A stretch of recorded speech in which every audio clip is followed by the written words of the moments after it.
கோதுமை ரொட்டிங்க. நம்ம வந்து கோதுமை மாவு ஒரு 1/4 கிலோ அளவு எடுத்தோம்னா ஒரு 4-5 ரொட்டி வருங்க. கோதுமை மாவில் உப்பு போட்டு பொடி 1 ஸ்பூன் 1/4 கிலோ மாவில் 1 ஸ்பூன் பொடி போட்டு கலக்கி வச்சுட்டுங்க. சின்ன வெங்காயம் ஒரு 10 சின்ன வெங்காயம் பொடி பொடியாக நறுக்கி அதை கலக்கி வச்சிடணுங்க.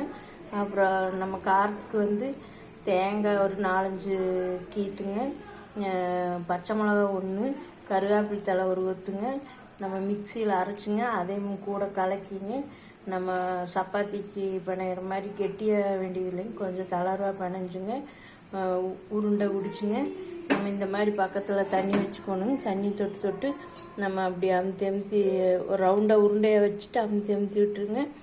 நம்ம இந்த மாதிரி ஃபஸ்ட்டு எண்ணெய் ஊற்றிக்கணுங்க. நம்ம தோசைக்கு வந்து ஃபஸ்ட்டு எண்ணெய் ஊற்றக்கூடாதுங்க. இதுக்கு வந்து ஃபஸ்ட்டு எண்ணெய் ஊற்றிக்கிறேங்க.